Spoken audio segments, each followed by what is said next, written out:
SK banquet hall, central bank के सामने, main road, Maripur, Muzaffarpur का एकमात्र बैंक्वेट हॉल है जहां आप बर्थडे पार्टी से लेकर शादी विवाह तक का कर सकते हैं आयोजन।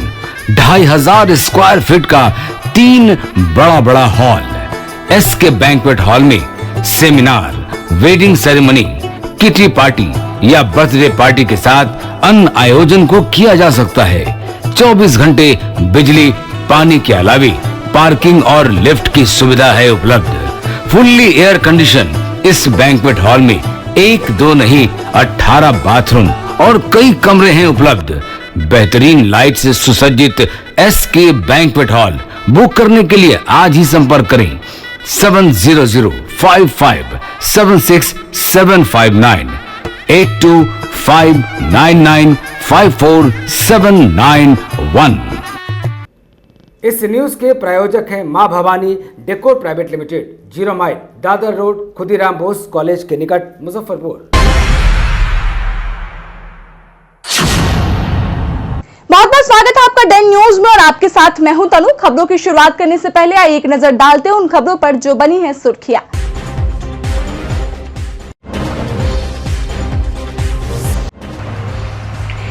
फर्जी वैकेंसी निकालने वाले विश्वविद्यालय और एलएनटी कॉलेज के कर्मचारी गिरफ्तार। रजिस्ट्रार का फर्जी वेबसाइट बनाकर 3000 पदों की निकाल दी थी बहाली।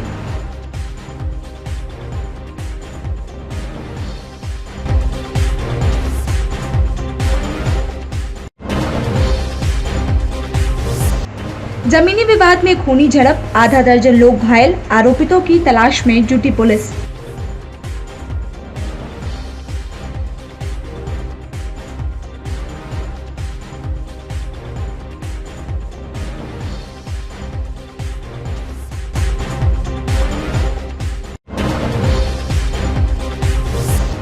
और जारी है नगर निगम में घमासान। पार्षद नंदू बाबू ने नगर विधायक पर बोला जबरदस्त हमला, कहा 20 वर्षों में शहर का कर दिया है बेड़ा गर्क।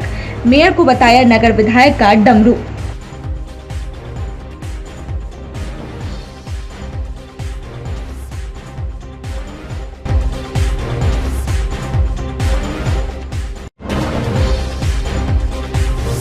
तो ये थी सुर्खियां और अब खबरें विस्तार से। सहरसा के जेल अधीक्षक सुरेश चौधरी ने नौकरी में अकूत संपत्ति अर्जित की। वर्ष 1994 में सरकारी सेवा में आने के बाद उन्होंने कई प्लॉट खरीदने से लेकर 2 आलीशान मकान बनवाए और रिटायरमेंट का जीवन आराम से बिताने के लिए लाखों का बैंक बैलेंस भी जमा कर लिया, पर नौकरी के आखिरी महीने में वो फंस गए। सुरेश चौधरी इसी 31 मई को सेवानिवृत्त होने वाले थे। 26 दिन पहले विशेष निगरानी इकाई ने शिकंजा कस दिया। जेल अधीक्षक के खिलाफ भ्रष्टाचार की शिकायतें लगातार मिल रही थी। इसके बाद आईजी मनीष कुमार मीना ने उनके खिलाफ जांच की अनुशंसा गृह विभाग से की थी। मामला ऊपर तक गया और आरोपी की गंभीरता को देखते हुए इसकी जांच एसयूबी को सौंप दी गई।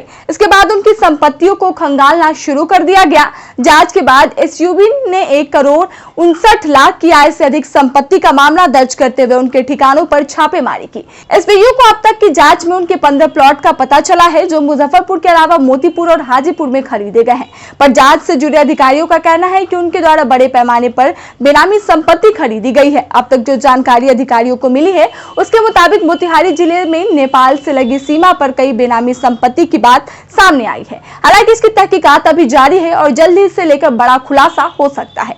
इसके अलावा कई लॉकर का भी पता चला है जिसे अभी खोला जाना है। लगातार हो रहे इस तरह की छापेमारी पे मंत्री राम सूरत राय ने कहा कि राज्य से लेकर केंद्र तक सुशासन की सरकार है, कोई भ्रष्टाचारी बचने वाला नहीं है।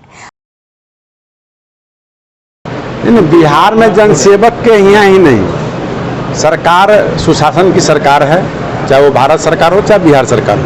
जो भी ऐसे भ्रष्ट पदाधिकारी हों, अधिकारी हों, कर्मचारी हों या उससे संबंधित कोई भी लोग उस तरह का करप्शन करते हैं, तो एक विभाग है, एक व्यवस्था है जिसके तहत हर एक जगह छापामारी चल रही है। और ऐसा नहीं है कि किसी एक विभाग को टारगेट किया गया है, किसी एक समुदाय को टारगेट किया गया है।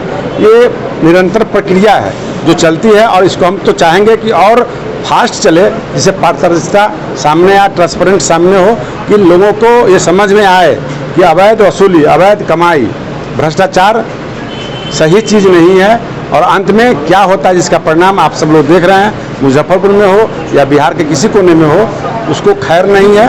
ये सुशासन की सरकार है, एनडीए की सरकार है, नीतीश कुमार की सरकार है।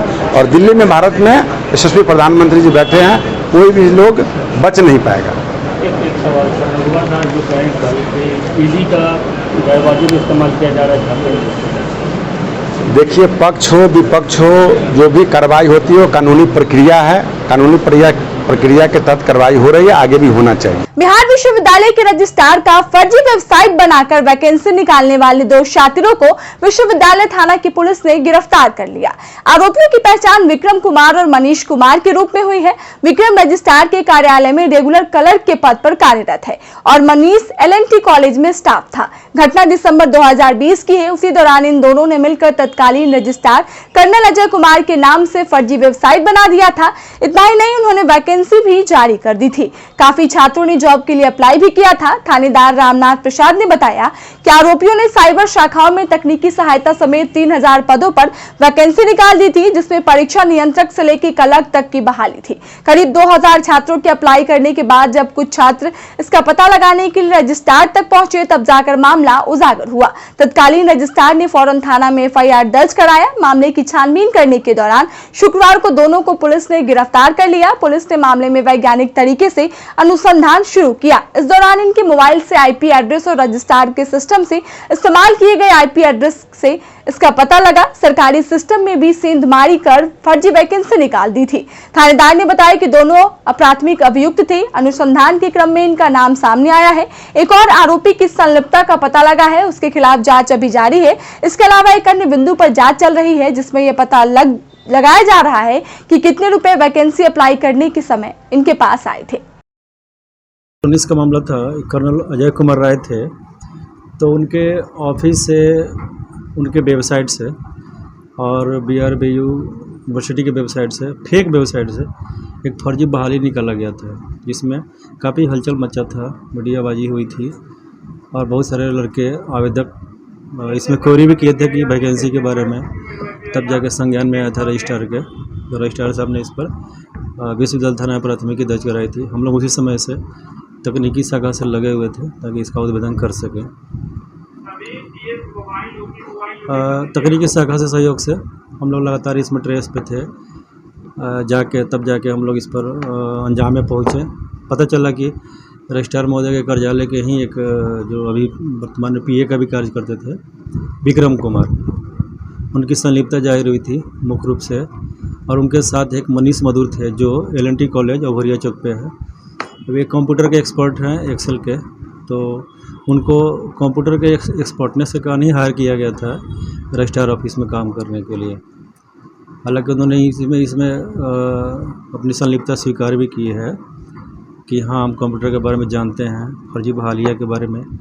कुछ लोगों का कहना था कि इसमें फर्जी वेबसाइट के माध्यम से पैसा ही मंगाया जाता था। हालांकि हम लोग उसको तहकीकात कर रहे हैं। उन लोगों के मोबाइल को जब्त किए हैं, फिर वरीय पदाधिकारी के आदेश पे आगे की कार्रवाई भी हम लोग कर रहे हैं। कुल कितने लोगों की गिरफ्तारी? कुल 2 लोगों की गिरफ्तारी हुई है। अभी कुछ लोग संदेह के घेरे में हैं, उनकी भी हम लोग तहकीकात कर रहे हैं साइबर सेल के माध्यम से।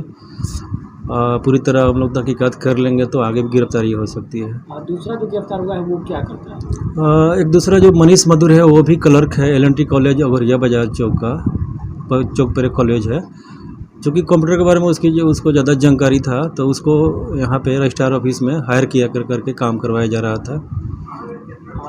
फर्जी अकाउंट वगैरह जो बैंक के खोले गए थे, फर्जी अकाउंट कुछ लोगों का कहना था कि फर्जी अकाउंट भी खोले गए थे और जो लड़के पैसे सर्टिफिकेट के लिए जमा कर रहे थे वो मनीष मधुर के अकाउंट में ही जा रहा था। अभी तक तो उतनी बात संलिप्तता उतनी नहीं हम लोग कर पाए हैं, लेकिन जो मोबाइल जब्त किए हैं उससे आगे की कार्रवाई कर सकते हैं, उससे आगे हम लोग को लीड मिल सकता है। मुजफ्फरपुर के कुढ़नी थाना इलाके के किशनपुर मोहन गांव में जमीन विवाद में खूनी झड़प हो गई। इस घटना में एक पक्ष के आधा दर्जन से अधिक लोग जख्मी हो गए। सभी सदर हॉस्पिटल में इलाजरत है। इसमें बुजुर्ग, महिला और बच्चे भी है। घायलों में मच्छू ठाकुर, गुंजा कुमारी, लाला ठाकुर, जितेश कुमार और नवीन समेत अन्य हैं। वहीं दूसरे पक्ष का पता नहीं लगा है। घटना की सूचना पर पुलिस ने गांव में पहुंचकर जांच की। घायल नवीन ने बताया कि पट्टीदारों से 2.5 कट्ठा जमीन को लेकर विवाद चल रहा है। जमीन पर उन लोगों की गलत नजर है, उस पर जबरन कब्जा करने के फिराक में है। इसे लेकर अक्सर विवाद होता है। आरोपियों ने इस रंजिश में उन लोगों को घर में घुसकर मारपीट की है। उन्होंने बताया कि वो गांव में एक पूजा के बाद घर लौट रहे थे, तभी आरोपियों ने उन्हें अकेला पाकर हमला कर दिया। फरसा और तलवार से उन पर जानलेवा हमला किया गया। उनके सिर पर कटने के गहरा जख्म हो गया है। इसी बीच बचाव करने में उनके बेटे समेत अन्य घरवाले भी आए। आरोपियों की तरफ से करीब 15 से 16 लोग थे। सबने मिलकर उन लोगों के साथ जमकर मारपीट की। आरोपियों ने घर में घुसकर लूटपाट भी किया। घर में रखे सामान तोड़फोड़ कर बर्बाद कर दिया। महिलाओं के बाल घसीटकर पीटा गया। उनके साथ दुर्व्यवहार भी किया। 1 घंटे तक जमकर हंगामा और उत्पात मचाते रहे। जब इलाके के लोग एकजुट होने लगे तब आरोपी भाग गए। फिलहाल सभी घायलों का बयान लेकर पुलिस आगे की कार्रवाई में जुट गई है। कल दादाजी आरती में गए हुए थे शाम को, और उधर वो लोग आरती के आने के समय वो लोग दादाजी पर हाथ उठाए हैं। तो दादाजी पापा लोग को कहे हैं, तो पापा लोग पूछने गए उन लोग से कि मेरे पापा जी पर क्यों हाथ उठाया है। तो वो लोग एकाएक आया है, तलवार और बाँस से मारने लगा पापा लोग को। चाचा पूरे फैमिली 20-25 वो था। उसके बाद गए हम पापा लोग को बचाने, तो हमको मारा पीछे से गिट्टी से। सब लोग मारपीट कर रहा था। यस। पुलिस आई थी वहाँ पे? नहीं, कोई नहीं आया था। कोई नहीं आया। रात में क्या हुआ था सर? करीब रात को ही 7:30-8 बज रहा था। वो मेरे घर के बगल में नवनिर्मित दुर्गा स्थान बैठे हैं, जो कि प्रत्येक दिन सुबह शाम आरती होता है। जो शाम की संध्या में बाबूजी प्रत्येक दिन जाते हैं आरती में। उस आरती में कल भी गए थे।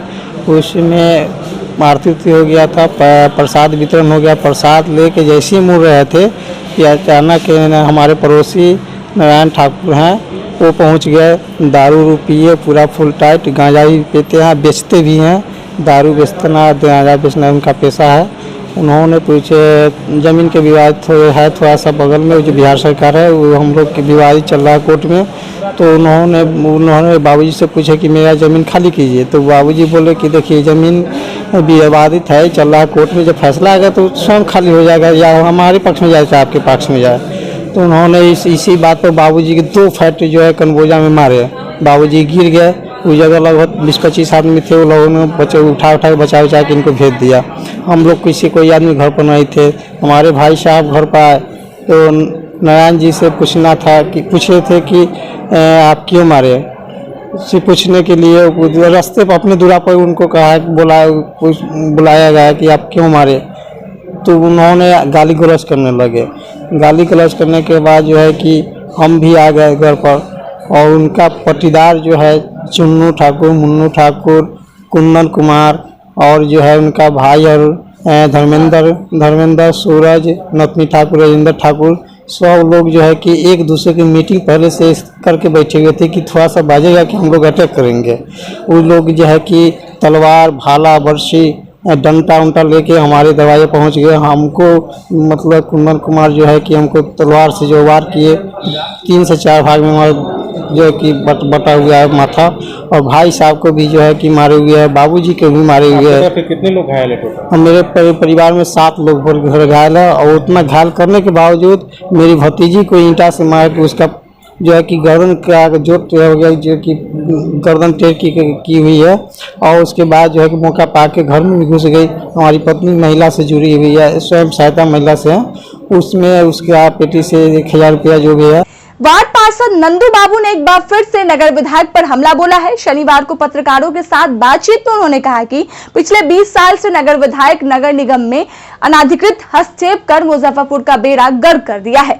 इस कार्यकाल में भी पहले पूर्व मेयर सुरेश कुमार और अब राकेश कुमार पिंटू को डमरू बनाकर रखे हुए नंदू बाबू ने कहा कि इस बार नगर विधायक को न कमीशन मिला है और न मिलने की उम्मीद है। 20 पार्षदों के साथ प्रेस कॉन्फ्रेंस कर नंदू बाबू ने राकेश पिंटू पर भी जोरदार हमला करते हुए कहा कि काम नहीं कर पा रहे हैं तो वह इस्तीफा दे दे। उन्होंने कहा कि निगम की अराजक स्थिति के संबंध में संबंधित आला अधिकारियों एवं विभागीय मंत्री से मेयर को पद मुक्त कराने को भी कहा गया है। निगरानी जांच होना चाहिए। किनको कमीशन नहीं मिला? नगर विधायक को कमीशन न मिला है, न मिलने की उम्मीद है। एक सवाल है जी, हर जगह में बजट मार्च में पास हो गया, नगर निगम का बोर्ड का बैठक बजट जो है मई में पास होता है। बजट के लिए पार्षद क्यों नहीं विशेष बैठक की मांग करते हैं जो अब मांग करते हैं? आपको पता होगा कि पिछले बार हम लोगों ने 21-22 सूत्री मेयर के खिलाफ हम लोगों ने एक पत्र बनाया था, जिसकी प्रतिलिपि आप सभी मीडिया बंधुओं को हम लोगों ने दिया था, और जिसकी प्रतिलिपि हम लोग मुख्यमंत्री से लेकर के नगर विकास मंत्री, प्रधान सचिव, इन सारे लोगों को हम लोगों ने डीएम महोदय को, समाहर्ता महोदय को, नगर आयुक्त महोदय को, कमिश्नर महोदय को, सभी लोगों को दिया था। ये क्योंकि मेयर का ये सारा जानबूझ करके ये नगर के विकास के विरोध में ये कदम था, इसके खिलाफ ऑलरेडी हम लोग लिख चुके हैं, और उनको हम लोगों ने यहाँ तक लिखा था कि यदि 15 दिनों के अवधि के अंदर यदि बैठक, विशेष बैठक बजट पारित करने के लिए नहीं बुलाई जाती है, तो हम लोग स्वयं नगर आयुक्त से अनुरोध करेंगे कि विशेष बैठक बुला के बजट और अन्य समस्याओं पर भी निदान किया जाए। तो वो अभी पत्र अभी पेंडिंग है हम लोगों का। उसके लिए हम लोग सोचे हैं कि हम लोग जाकर के पटना, ये तो सोचते हैं, ये तो आपको मालूम हुआ कि बोले कि 6 तारीख को हम लोग नगर विकास मंत्री से मिलेंगे, लेकिन ये गए नहीं। ये बैठ करके दिन भर 6 तारीख को अपने चैम्बर में मंत्रणा करते रहे नगर आयुक्त के खिलाफ, और पार्षद जो उपस्थित थे 5 तारीख के बैठक जो इन्होंने स्थगित कर दिया था, उसके बाद उसके खिलाफ ये साजिश रचते रहे। ये किसी नगर विकास मंत्री से मिलने नहीं गए, जो कि मिलने का आश्वासन ही दिए थे प्रेस के माध्यम से। तो मैं कहना चाहता हूं बंधुओं कि ये नगर विधायक के डमरू की तरह जो वो या मदारी के अथी में नाचते हैं, तो मेयर साहब इस ढंग से कृत्य करना बंद करे। चूंकि मेयर इसलिए चुने गए हैं कि पूरे नगर की निगम क्षेत्र की समस्याओं का निदान करें, नहीं उनसे नहीं पार लगता है तो अपने पद से त्याग पत्र दें, जैसा कि हम लोगों ने सरकार से मांग किया है कि उनको पद मुक्त किया जाए। हम लोगों ने अपने पिछले चिट्ठी में हमने सरकार से मांग की है कि मेयर का जो कर्म है, जो कुकृत्य है, वो पूरे नगर मुजफ्फरपुर नगर निगम के विकास के विरोध में है। इस नाते और भी उन पर कई आरोप था, जिस आरोप के कारण उनको पद मुक्त किया जाए। इस चिट्ठी पर अभी तक कोई आदेश सरकार का आया नहीं है। इसके लिए हम लोग समय लेकर के प्रधान सचिव जी से, नगर विकास मंत्री से, और हमारा प्रयास रहेगा कि मुख्यमंत्री से भी मिलने के लिए हम लोग समय मांगेंगे। मिल गया तो मुख्यमंत्री तक भी हम मुजफ्फरपुर नगर निगम के क्षेत्र की जनताओं की समस्याओं से माननीय मुख्यमंत्री को भी अवगत कराने का हम लोग काम करेंगे। देखिए, अब बड़ी हास्यास्पद बात है कि आप कत्ल करो तो कोई बात नहीं, हम आ भी बढ़ते हैं तो हो जाते हैं बदनाम। मैं आपको याद दिलाना चाहूं कि जैसा संदीप जी ने भी प्रश्न किया कि मार्च महीना में क्यों नहीं आप लोग बजट के लिए प्रयास करते हैं, तो चूंकि एमएलसी चुनाव और बोचहा चुनाव के लेके कुछ ऐसी गाइडलाइन थी जिस कारण बोर्ड की बैठक नहीं हो पा रही थी। पुनः 5/3 को जो बैठक हुई वो आधी अधूरी बैठक हुई, और उसके बाद अस्थाई समिति से बजट को पास किया गया। 19 अप्रैल को जिस दिन की तथाकथित बोर्ड की बैठक, जो कि एक अंतर्द्वंद और कहिए कि बिना सफलता पूर्वक अंजाम दिए हुए उस बैठक को क्रियान्वयन करने की कोशिश की गई, उस बैठक की शुरुआत होते ही जैसे पहला एजेंडा होता है कि पूर्व की बैठक का संपुष्टि, तो महापौर महोदय, आप तमाम मीडिया कर्मी में जो भी साथी मौजूद रहे होंगे, आप लोगों ने सुना होगा कि महापौर महोदय ने कहा था कि 5/3 की बैठक को मैं रद्द करता हूं।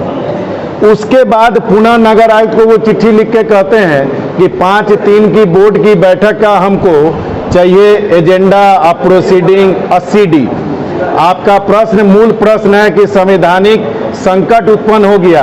8 फरवरी 2021 को सुन लीजिए, 8 फरवरी 2021 को एक बोर्ड की बैठक हुई थी आम्रपाली ऑडिटोरियम में। उस बोर्ड की बैठक में महापौर, तत्कालीन महापौर सुरेश कुमार होल्डिंग टैक्स को निजी एजेंसी के हाथों देने की बात थी और उन्होंने उस प्रस्ताव को छोड़ के बीच में उठ के चले गए, यह कहते हुए कि बैठक को हम स्थगित करते हैं।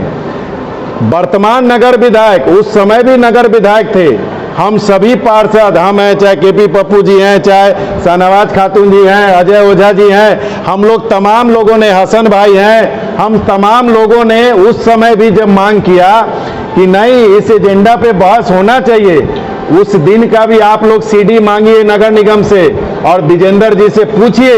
उस समय बैठ के जब वो बैठक को चालू रखवाते हैं, कंटिन्यू करवाते हैं, तो संविधान संकट नहीं होता है। मैं इसीलिए कहा कि आप हत्या भी करो कोई बात नहीं और हम आ भी भरते हैं तो हो जाते हैं बदनाम। कौन सा नंद कुमार साहब, नंदू बाबू, केपी पप्पू जी, अजय ओझा जी, नगर आयुक्त का घर बनने का था। जितने भी एजेंडे पास हुए सभी वार्डों में 15-15 लाख की योजना देनी थी, सभी वार्डों में 1-1 करोड़ का 7 निश्चय के तहत योजना पास होनी थी। MRDA का भवन कैसे सुव्यवस्थित हो, क्रय जो सामान सफाई उपकरण में जरूरत है। तो मैं आप लोगों के माध्यम से विजेंद्र चौधरी जी से कहना चाहता हूं कि विजेंद्र जी, जनता को गुमराह करना छोड़ दीजिए, क्योंकि आपने हमेशा गुमराह करने का काम किया है। आप उस बैठक को बैठ के 8 फरवरी 2021 डेट नोट कर लीजिए, उस बैठक को वो कंटिन्यू करवाते हैं तो संविधान संकट नहीं होता है। और इस दिन जब 5-5 को बैठक कंटिन्यू होती है तो संविधान संकट हो जाता है।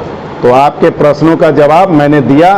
ग्राम कचहरी एवं उसके निर्वाचित प्रतिनिधि, पंच, सरपंच, न्याय मित्र एवं न्याय सचिवों का अब तक के बकाया विशेष यात्रा भत्ता, भवन किराया, फर्नीचर मदद की राशि का भुगतान, ग्राम कचहरियों पर हो रहे हमले पर रोक लगाने, झूठे मुकदमे में फंसाने के विरुद्ध पुलिस का सहयोग मिलने, रिक्त ग्राम कचहरियों में सचिव एवं न्याय मित्रों की बहाली कराने की मांग करते हुए ग्राम कचहरी चतुर्थी एवं पंच सरपंच संघ ने शनिवार को जिलाधिकारी के समक्ष धरना दिया। संघ के नेताओं ने कहा कि जब तक मांगों पर अमल नहीं होगा तब तक आंदोलन जारी रहेगा।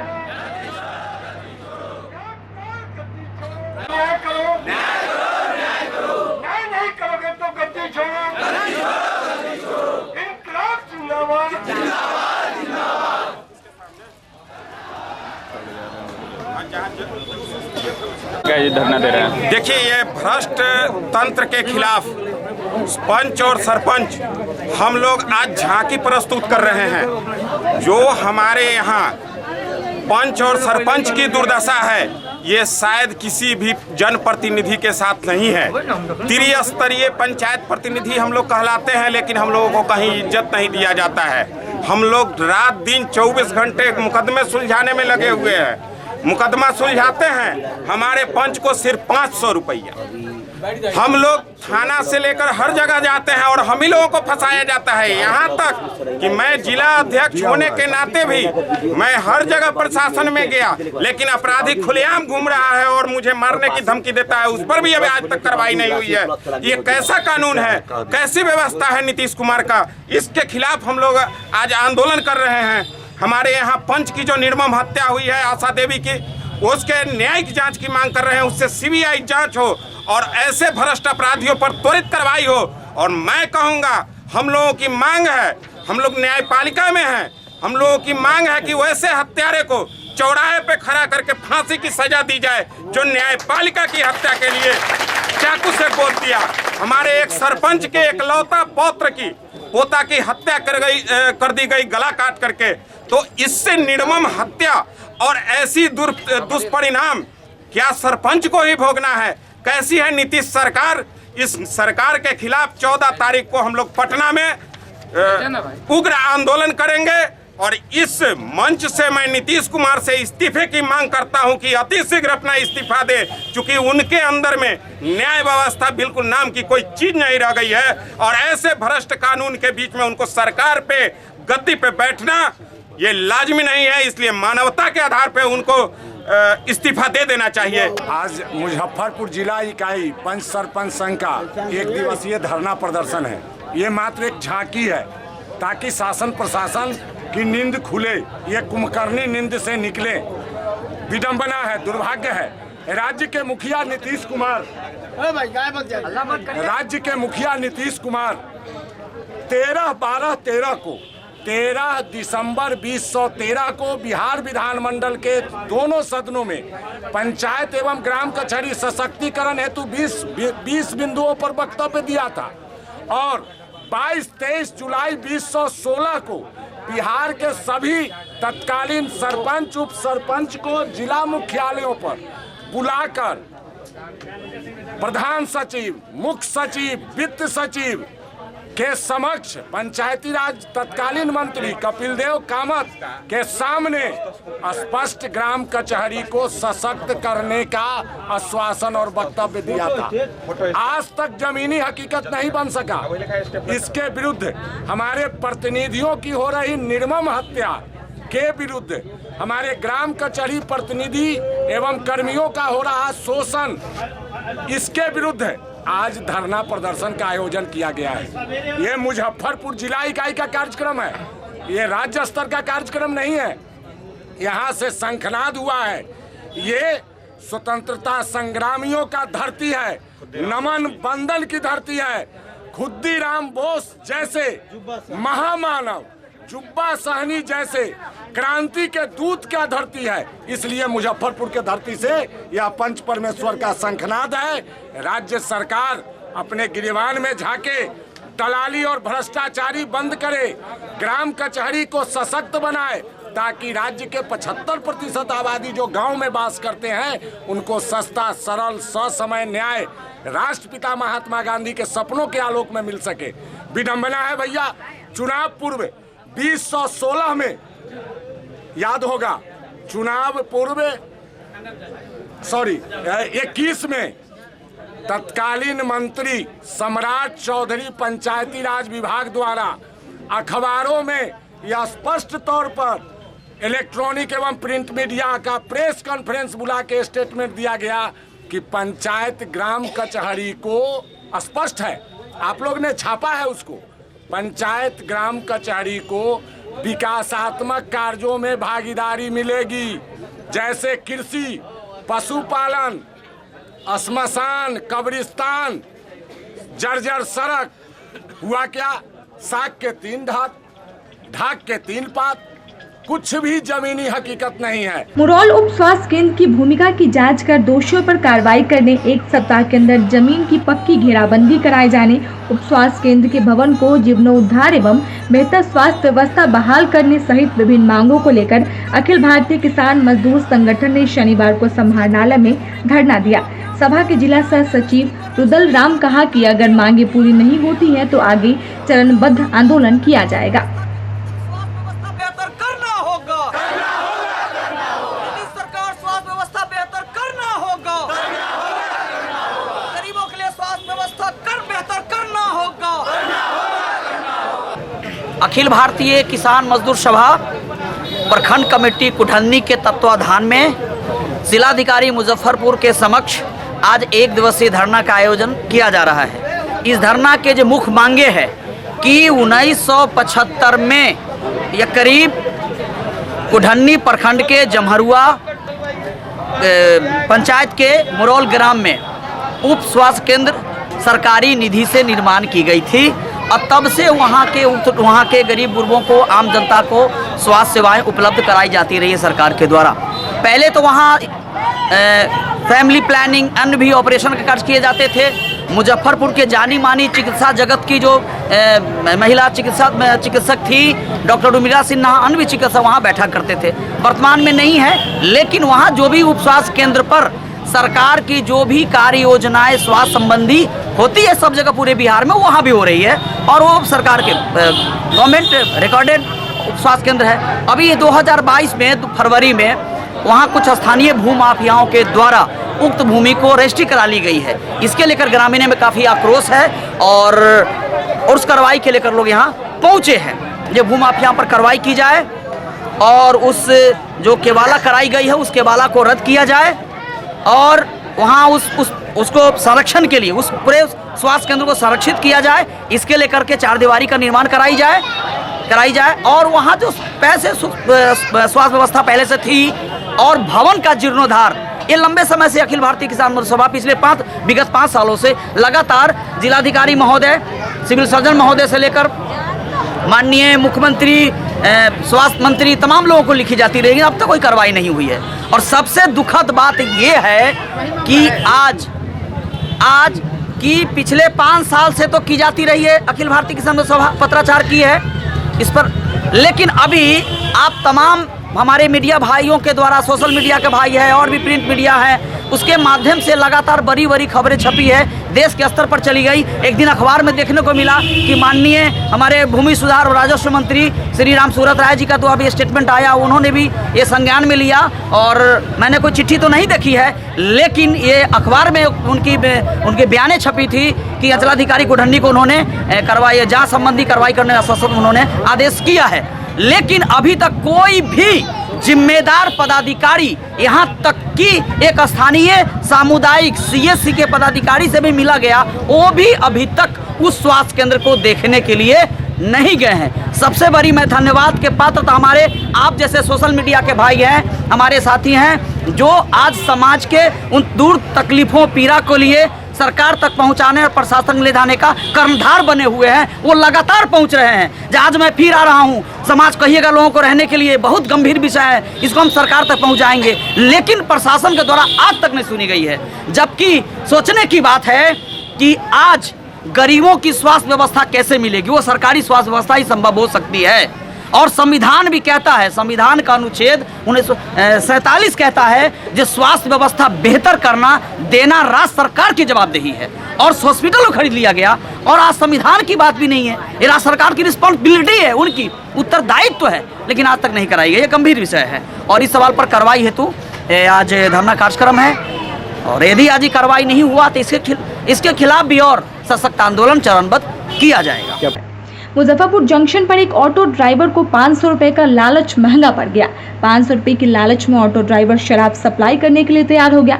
इसके बाद उसने अपने ऑटो में भारी मात्रा में शराब लोड करवाया। इसी दौरान मौके पर मुजफ्फरपुर रेल पुलिस पहुंच गई। पुलिस को देखकर ड्राइवर भागने लगा, लेकिन पुलिस उसे धर दबोचा। उसके साथ ही एक शराब धंधेबाज को भी गिरफ्तार किया गया। ऑटो की तलाशी ली गई। 9 कार्टन शराब व 12 बोतल महंगी शराब बरामद की गई। बताया जा रहा है कि शराब को 3 बड़े ट्रॉली बैग में रखा गया था। शराब मिलने के बाद दोनों को GRP थाने लाया गया, जहां दोनों से पूछताछ की गई। मामले में थानेदार दिनेश कुमार साहू ने बताया कि गिरफ्तार आरोपियों में ऑटो चालक काजी मोहम्मदपुर थाना क्षेत्र के पंखा टोली निवासी शंभू चौधरी व शराब धंधेबाज मनियारी थाना क्षेत्र के नरेश सहनी को गिरफ्तार किया गया है। उन्होंने बताया कि मुजफ्फरपुर रेलवे स्टेशन स्थित सर्कुलेटिंग एरिया नवनिर्मित ओवरब्रिज के समीप से ऑटो चालक व धंधेबाज को गिरफ्तार किया गया है। धंधेबाज पार्सल गेट की ओर से शराब की खेप लेकर निकला था। इसके बाद उसने ऑटो चालक को तय भाड़ा से अधिक रुपए देने का लालच दिया। रुपए की लालच में आकर वह शराब ले जाने के लिए तैयार हो गया। इसी दौरान जवानों ने दोनों को पकड़ लिया। कल समकालीन अभियान के तहत हम लोग प्लेटफॉर्म सर्कुलेटिंग एरिया और ट्रेन में छापामारी करवा रहे थे। उसी क्रम में गुप्त सूचना मिला कि पवन एक्सप्रेस से कुछ शराब तस्कर जो ट्रॉली बैग में शराब लाए हैं और बाहर निकालने की तैयारी में है। इसी सूचना के सत्यापन और आवश्यक कार्रवाई में और नवनिर्मित FOB के पास हम लोग पहुँचे तो 4 शराब तस्कर था, जिसमें से 2 शराब तस्कर भाग गए और 2 शराब तस्कर गाड़ी के साथ पकड़ाए, जिसमें 5 बैग में शराब बरामद हुई। और फरार कितने लोग हुए हैं? 2 व्यक्ति भागने में सफल हो गए। पहचान हुई है? हाँ, उसकी पहचान हुई। एक का नाम विकास कुमार है और एक का अमर कुमार नाम है। दोनों मधौल मनियारी का रहने वाले हैं। जो पकड़ा गया है साथी, वो दोनों कहाँ के रहने वाले? एक जो उन लोग का साथी था, शराब तस्कर का साथी, उसका नाम नरेश सहनी है और उसमें जो टेम्पू चालक था उसका नाम शंभू चौधरी। इन लोग का रिकॉर्ड भी है शराब मामले में पहले? इसका सत्यापन लोकल थाने से हम लोग करवा रहे हैं। जिला स्तरीय समन्वय एवं अनुश्रवण समिति की बैठक में नगर विधायक विजेंद्र चौधरी ने शहर की दुर्दशा और मानसून को आगमन को लेकर धीमे चल रहे किसान कार्यों पर सवाल उठाया। सदर अस्पताल में साफ सफाई की व्यवस्था में कमी, पीएचसी में महिला चिकित्सकों की अनुपलब्धता, उप स्वास्थ्य प्राथमिकी केंद्रों का चालन नियमित हो, प्रत्येक प्रखंड में एक महिला चिकित्सक की तैनाती की मांग रखी गई। सिविल सर्जन ने इस दिशा में कार्रवाई की बात कही। पताही पंचायत में उप स्वास्थ्य केंद्र की खराब स्थिति को लेकर नाराजगी प्रकट की गई। बैठक में उपस्थित सांसद सह समिति के अध्यक्ष अजय निषाद ने सिविल सर्जन को निर्देश दिया कि इस संबंध में कार्रवाई की जाए। शिक्षा विभाग की समीक्षा में विद्यालयों में महिला शौचालय के संबंध में ध्यान आकृष्ट कराया गया। नगर निगम क्षेत्र में कई विद्यालयों में चार दीवारी नहीं बनाए जाने की बात पर महापौर द्वारा कही गई। अध्यक्षता में शिक्षा विभाग के अधिकारियों को निर्देश दिए कि इस संबंध में अद्यतन प्रतिवेदन प्रतिनिधियों को उपलब्ध कराई जाए। आईसीडीएस की समीक्षा में अध्यक्ष के निर्देश पर निर्णय लिया गया कि शीघ्र ही सभी सीडीपीओ, डीपीओ और जनप्रतिनिधियों के साथ बैठक की जाए। इसमें समस्याओं को ऑन द स्पॉट निवारण किया जाएगा। डीपीओ ने बताया कि जिले में 5,599 स्वीकृत केंद्रों के विरुद्ध 5,599 सेविका, 5,233 सहायिका के पद स्वीकृत है। इसके विरुद्ध 5,455 सेविका एवं 4,875 सहायिका चयनित है। राष्ट्रीय खाद्य सुरक्षा कार्यक्रम के तहत नए राशन कार्ड के निर्माण में अध्यक्ष ने निर्देश दिया कि प्राथमिकता के आधार पर त्रुटियों को दूर करने की कार्रवाई हो। पेंशन से वंचित मामलों में शीघ्र निवारण करने का निर्देश दिया गया। बड़े जलमीनार से पाइप के माध्यम से जल आपूर्ति नहीं किए जाने के मामले में डीएम ने पीएचडी कार्यालय अभियंता को निर्देश दिया कि निरीक्षण करते हुए कार्रवाई की जाए। बीएसएनएल के प्रतिनिधि बैठक में उपस्थित नहीं थे, उनसे स्पष्टीकरण पूछने का निर्देश जिलाधिकारी ने दिया। प्रधानमंत्री कौशल विकास योजना के तहत कैंप लगाकर ऋण वितरित करने का निर्देश दिया गया। बैठक में शौचालय निर्माण में लंबित बकाया का भुगतान के बारे में सदस्यों द्वारा प्रश्न उठाए गए। डीडीसी ने कहा कि शीघ्र ही लंबित भुगतान का निष्पादन कर दिया जाएगा। प्रधानमंत्री आवास योजना शहरी समीक्षा के क्रम में अपर नगर आयुक्त ने बताया कि प्रथम एवं द्वितीय फेज को मिलाकर लाभुकों की संख्या 2,548 है। इसमें प्रथम किस्त 1,613 लाभुकों को, द्वितीय किस्त 1,130 लाभुकों को, तृतीय किस्त 6,054 लाभुकों को एवं चतुर्थ किस्त 352 लाभुकों को दे दिया गया है। वहीं स्वच्छ भारत मिशन शहरी के बारे में जानकारी दी गई कि मोबाइल शौचालय वार्ड में स्थापित कर दिया गया है। उनमें पानी और बिजली की व्यवस्था की गई है। कार्यपालक अभियंता की देखरेख में 30 जगहों पर सामुदायिक शौचालय बनाने का कार्य प्रारंभ कर दिया गया है। आवास योजना ग्रामीण में भूमिहीन लाभुकों को भूमि उपलब्ध कराने की मांग की गई। बैठक में सांसद मीना देवी, विधान परिषद दिनेश प्रसाद सिंह, मुजफ्फरपुर, बुचहा, मीनापुर, गायघाट, काटी और साहिबगंज के विधायक, जीप अध्यक्ष, महापौर सहित कई अन्य अधिकारी मौजूद रहे। दिशा की बैठक है। दिशा की बैठक के माननीय अध्यक्ष अजय निषाद जी हैं और बैठक ले रहे हैं और सभी विभागों की समीक्षा हो रही है। अभी शाम तक बैठक चलेगी और जहाँ जहाँ त्रुटियाँ पाई गई हैं माननीय अध्यक्ष जी के द्वारा निर्देशित किया गया है और माननीय सभी सदस्यों ने अपनी बातों को रखा है और जो पदाधिकारी जवाब नहीं दे पाएंगे या नहीं दिए हैं वैसे पर कार्रवाई भी की जाएगी। शहर में जो स्थिति है अभी लगातार जो है नगर उस पर भी चर्चा चल रही थी। महापौर भी बैठे हैं और हमारे नगर आयुक्त भी बैठे हैं। चर्चा चली है, उन सब जहाँ भी त्रुटियाँ उसको जल्द पूरी कर ली जाएगी। बैठक में तो दोनों साथ नजर आते हैं लेकिन ऐसे कोई समस्या नहीं, वो धरातल पर अखबार की जो न्यूज़ की बातें आप कर रहे हैं वो बिल्कुल गलत है। कहीं से भी अखबार में ये मीटिंग की बात या पारिवारिक बात जो छपती है या कल ऐसी बातें नहीं हैं और जो बोर्ड ने नियम बनाया है, जो पूर्व के मेयर ने पास किया है, अभी चर्चा चल रही थी, उस पर कहा गया कि चेयर उस चीज़ को लागू करता है। तो फिर अगर वैसे कोई संभावना है, कोई बात है तो कानून के तहत नियम को आगे बढ़ाया जाता है या भी शिथिलता भी बरती जाती है। तो आपस में समन्वय की कमी है, समन्वय बना करके काम किया जाएगा और हम सबों को प्रशासन के अधिकारी या जनता के जनप्रतिनिधि का काम है जनता का सेवा करना और उनके कामों को आगे लेकर चलना। कोई परेशानी नहीं हो, हम दोनों लोग सेवक ही हैं, तरीका अलग अलग है। शनिवार को वाणिज्य कर कार्यालय में आयोजित टैक्सेशन बार एसोसिएशन के आम सभा की बैठक में निर्णय लिया गया कि आगामी 21 मई को चुनाव की तारीख के लिए विचार विमर्श किया जाएगा। बैठक के दौरान वरीय अधिवक्ता सह कार्यकारिणी सदस्य रमेश कुमार केजरीवाल को सम्मानित भी किया गया। जिन सदस्यों के यहाँ सदस्यता शुल्क बकाया है उनसे अनुरोध किया गया कि वो अपना सदस्यता शुल्क जल्द से जल्द जमा कर दे। बैठक में एसोसिएशन के अध्यक्ष अशोक कुमार वर्मा, प्रमोद कुमार ओझा, प्रदीप कुमार वर्मा, संतोष कुमार, मोहम्मद इस्लाम सहित एसोसिएशन के कई सदस्य मौजूद रहे।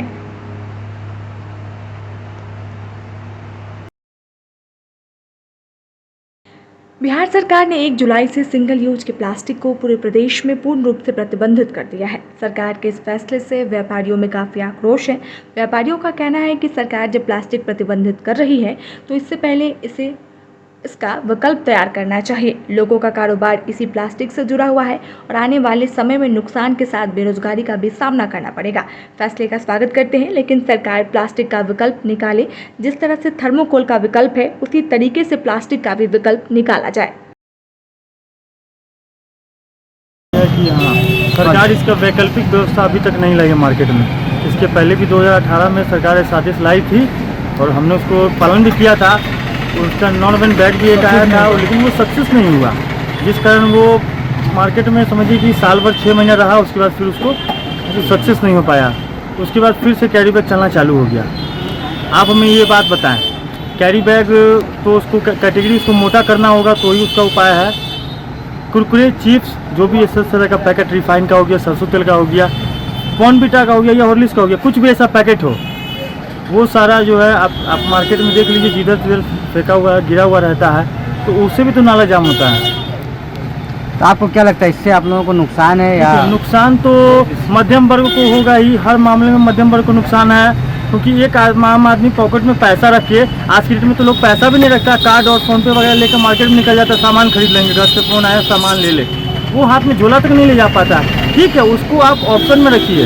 जैसे एक पान मसाला के पीछे लिखा रहता है कि तंबाकू स्वास्थ्य के लिए हानिकारक है, जो लोग जानते हैं वो जान करके भी खाते हैं, कोई लोग इससे डर करके नहीं खाते हैं। उसी तरह आप ऑप्शन रखिए कि आप झोला लेकर के चलिए, लेकिन ये तो नहीं हो कि आप सीधे उस चीज़ को आप हटा ही दें कि लोग सीधे अब एक सब्जी वाला 10 रुपये का प्लास्टिक कैरी बैग लेकर के मार्केट दुकानदारी कर लेता है, दिन भर का 20 रुपये का लेकर दुकानदारी कर लेता है। वो 100-200 रुपये का झोला लेकर दुकानदारी नहीं कर सकता। एक कस्टमर 2 रुपये चार्ज नहीं दे सकता है झोला का। थर्मोकोल की भी बात आ रही है कि थर्मोकोल को भी थर्मोकोल का तो ऑप्शन है ना, थर्मोकोल का ऑप्शन पेपर प्लेट है। आजकल नया जो ये ऐसा प्लेट करके आया हुआ है, इस तरह का प्लेट भी है अपने पास, उसको आप यूज़ कर सकते हैं। लेकिन कैरी बैग का क्या है कि फिलहाल कोई ऑप्शन नहीं निकला है। और अभी बहुत सारे शहरों में थर्मोकोल और जो भी जो प्लेट आए हैं मैंने कागज़ का भी, उसमें अंतर है, मैंने कौन सस्ता पड़ता है या महंगा पड़ता है? देखिए, पेपर प्लेट जो होता है वो सबसे सस्ता पड़ता है। अभी जो नया ग्रेड में जो थाली जो चल रहा है वो एक पीस का दाम 4 से 5 रुपया अप्रॉक्स पड़ता है, तो वो आम आदमी के बजट में नहीं है। क्योंकि आज के डेट में कोई भी एक आदमी 1 रुपये का प्लेट से ज़्यादा अफोर्ड कर नहीं पाता, मिडिल क्लास का लोग। और अपर क्लास के लोग में क्या, वो तो बुफे में प्लेट भी चला सकते हैं, उसके लिए कोई दिक्कत नहीं है। लेकिन मैंने ग्रामीण क्षेत्रों में सबसे ज़्यादा दिक्कत हो जाएगी, लोगों को बोझ बढ़ेगी, शादी ब्याह में बढ़ेगा। आज के डेट में आप देख लीजिए ना, 2 साल पहले जो शादी का फंक्शन यूज कर, अभी के डेट में देख लीजिए कितना सारा महंगाई बढ़ गया। और एक महंगाई और सरकार लाद रही है लोगों पर। पेट्रोल का दाम बढ़ गया, डीजल का दाम बढ़ गया, लोगों का भाड़ा बढ़ गया, डबल हो गया, हर चीज़ में तो लोगों पर लोड डाल ही रही है। इससे हम लोगों का भी परेशानी होगी बहुत ज़्यादा। अभी हम लोग कुछ बोल नहीं रहे हैं, इसके पीछे दुकानदार लोग भी पड़े हैं, लेकिन हम लोग कुछ बोल नहीं रहे हैं। लेकिन आम लोगों को समय आने पर बोलना पड़ेगा, क्योंकि नुकसान सबसे ज़्यादा उनको ही है। हाँ, उसका रिसाइकलिंग जो है वो करना जरूरी है, नाले में नहीं जाए, वो आम आदमी को जागरूक होना। जिला जदयू कार्यालय में अनुसूचित जाति प्रकोष्ठ व चिकित्सा प्रकोष्ठ के संगठन को नए सिरे से मजबूत बनाकर खड़ा करने के लिए समीक्षा बैठक आयोजित किया गया। बैठक को संबोधित करते हुए अनुसूचित जाति प्रकोष्ठ के प्रदेश अध्यक्ष पूर्वी मंत्री संतोष कुमार निराला ने कहा कि मुख्यमंत्री नीतीश कुमार ने अनुसूचित जाति के उत्थान के लिए बजट का आकार बढ़ाकर अनेकों योजनाओं के माध्यम से समाज को आगे ले जाने का काम पिछले 17 वर्षों से लगातार करते आ रहे हैं। संगठन की मजबूती पर बल देते हुए कहा कि संगठन सशक्त बनेगा तब आप मजबूत स्थिति में रहेंगे। चिकित्सा प्रकोष्ठ के प्रदेश अध्यक्ष डॉक्टर LB सिंह ने कहा कि अब शहर से लेकर ग्रामीण इलाकों में चिकित्सा पद्धति में सुधार के साथ योजनाओं को लागू किया जाएगा, जिससे इसका लाभ समाज के सभी वर्ग को मिले। मौके पर जिला जदयू अध्यक्ष मनोज कुमार किसान, महानगर जदयू अध्यक्ष महानगर जदयू अध्यक्ष प्रोफेसर डॉक्टर अरुण पटेल, जिला प्रवक्ता रामलला ठाकुर, कोषाध्यक्ष संतोष कुमार, शिशिर कुमार नीरज सहित दर्जनों जदयू नेता मौजूद रहे। शनिवार को बिल्ला पत्रिका की ओर से निराला निकेतन में जानकी वल्लभ शास्त्री एवं श्री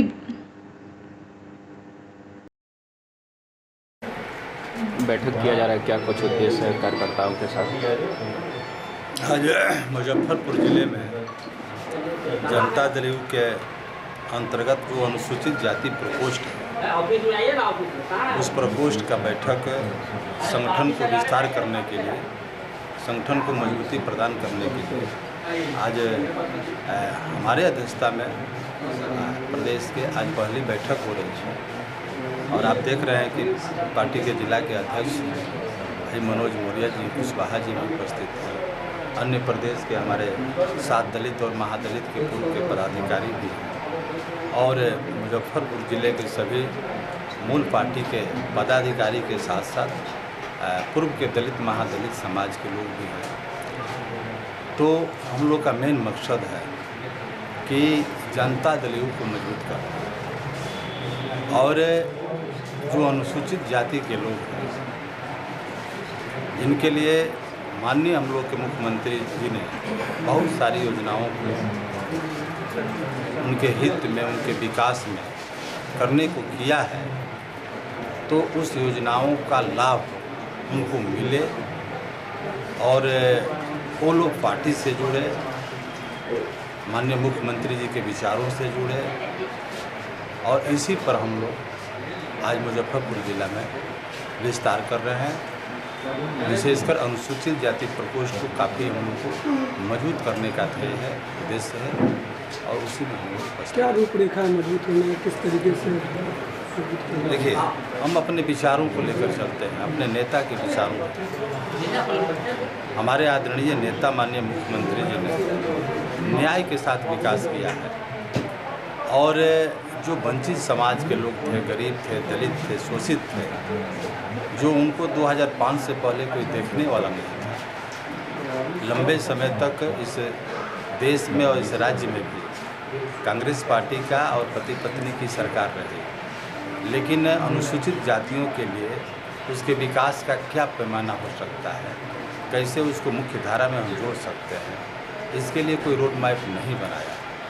2005 के बाद जब आदरणीय मुख्यमंत्री जी के हाथों में सत्ता गई तो वैसे समाज के लिए रोड मैप तैयार किया, उसके बाल बच्चों की शिक्षा के लिए काम किया और उसकी माली हालत में कैसे सुधार हो, इसके लिए बड़े पैमाने पर काम किया। इसको लेकर हम जाएंगे और संगठन को मजबूत करेंगे। रजनीश, टीके 3000 किलोमीटर पद यात्रा करने वाले हैं बिहार में, क्या असर रहेगा?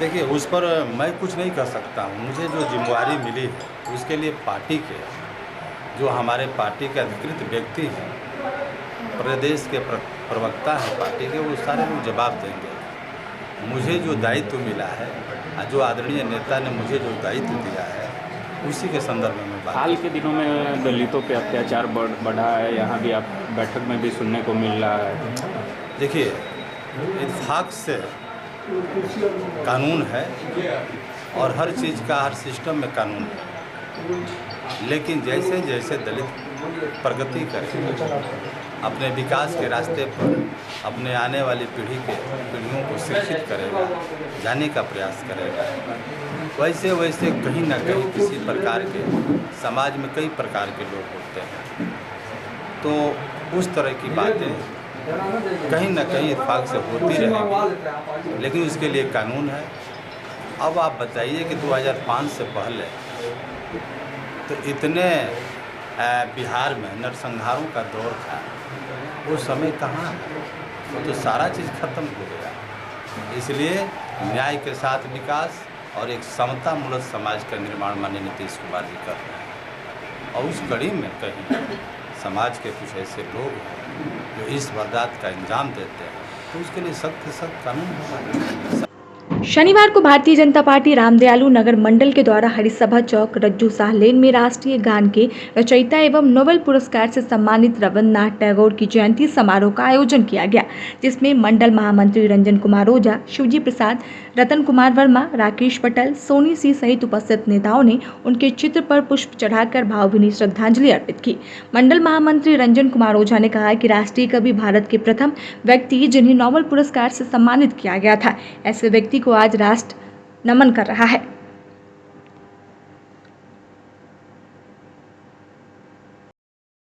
कुछ कार्यक्रम ये आज रामदयालु मंडल के अंतर्गत टाइगर साहब का, रविन्द्रनाथ टैगोर जी का जयंती मनाया जा रहा है। ये हमारे देश के बहुत बड़े विद्वान, साहित्यकार, गीतकार, कलाकार जो भी कहें, इनके बारे में वो सब कम है।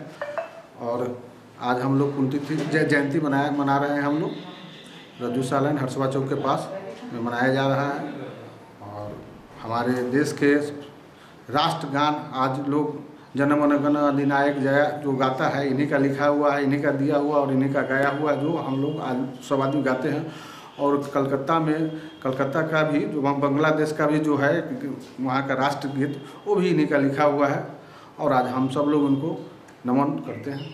शनिवार को चित्रगुप्त एसोसिएशन के सभागार में आयोजित प्रेस वार्ता में निर्वाचन पदाधिकारी त्रिलोकी प्रसाद वर्मा ने बताया कि चित्रगुप्त एसोसिएशन का चुनाव 8 मई को होगा, जिसको लेकर सारी तैयारियां पूरी कर ली गई है। रविवार को 10 पदों के लिए 25 प्रत्याशियों का चुनाव एसोसिएशन के संरक्षण सदस्य एवं आजीवन सदस्य मतदाता के रूप में चुनाव करेंगे। 9 मई को काउंसलिंग और 10 मई को सफल उम्मीदवारों को प्रमाण पत्र वितरित किया जाएगा। इसकी जानकारी छाता चौक स्थित एसोसिएशन के परिसर में आयोजित प्रेस कॉन्फ्रेंस में निर्वाचन अधिकारी त्रिलोकी प्रसाद वर्मा ने दी। उप निर्वाचन अधिकारी जितेंद्र कुमार लाल दास और पांडे प्रकाश कुमार ने कहा कि एसोसिएशन के परिसर में चुनाव प्रक्रिया संपन्न होगी।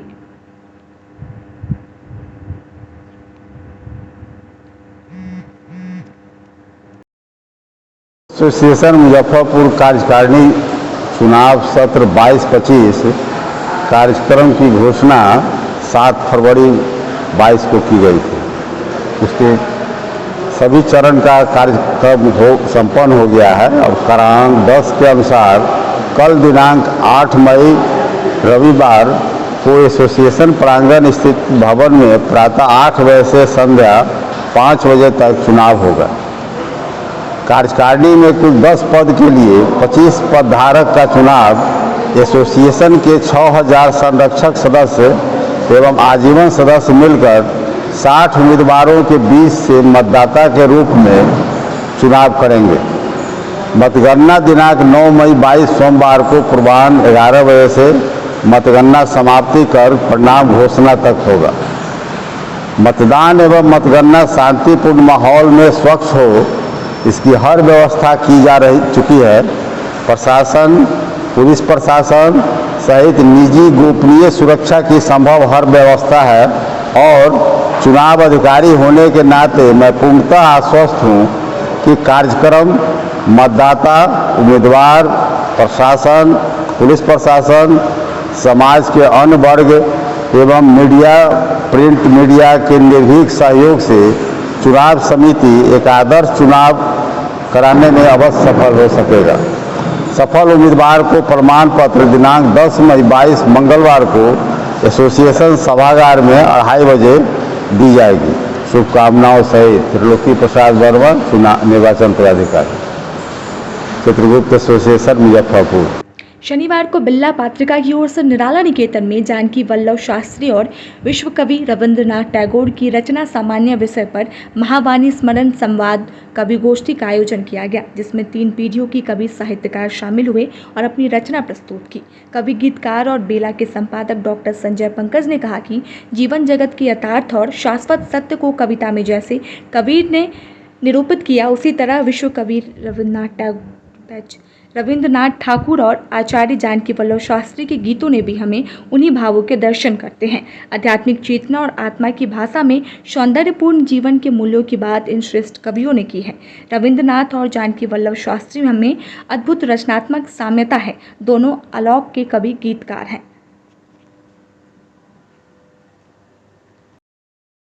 7 मई को आचार्य जानकी वल्लभ शास्त्री की तपस्थली निराला निकेतन में उनके स्मारक पर महावाणी स्मरण गोष्ठी का आयोजन किया गया है और विदित हो कि आचार्य जानकी वल्लभ शास्त्री का निधन 7 अप्रैल 2011 को हुआ था। तब से आज तक हर महीने की 7 तारीख नई पीढ़ी में स्मृति स्वरूप बची रहे, इसलिए कई पीढ़ियाँ यहाँ एकत्र होकर आचार्य जानकी वल्लभ शास्त्री के कृतित्व व्यक्तित्व पर चर्चा करते हुए रचना पाठ में प्रस्तुत करती है। संयोग से आज 7 मई विश्व कवि रविंद्रनाथ ठाकुर की भी जयंती है और आचार्य जानकी वल्लभ शास्त्री तथा रविंद्रनाथ ठाकुर में रचनात्मक साम्यता कई संदर्भों में है। दोनों विराट व्यक्तित्व और दोनों में विश्वबोध, दोनों में आध्यात्मिक चेतना और आचार्य जानकी वल्लभ शास्त्री तथा रविंद्रनाथ ठाकुर दोनों वैदिक पृष्ठभूमि पर खड़े एक ऐसे भारतीय संस्कार, संस्कृति और समृद्ध परंपरा के रचनाकार थे जिनके माध्यम से हम प्रकृति के रहस्य, आध्यात्मिक जगत के रहस्य, ब्रह्मांड के सत्य और जीवन के शाश्वत मूल्यों को समझते हैं। दोनों ने साहित्य की समस्त विधाओं में गंभीर, गहन और श्रेष्ठ लेखन किया। आचार्य जानकी वल्लभ शास्त्री की रचनात्मक प्रतिस्पर्धा विश्व कवि रविन्द्रनाथ ठाकुर से ही रही। वे भी आलोक के कवि, आचार्य जानकी वल्लभ शास्त्री भी आलोक के कवि।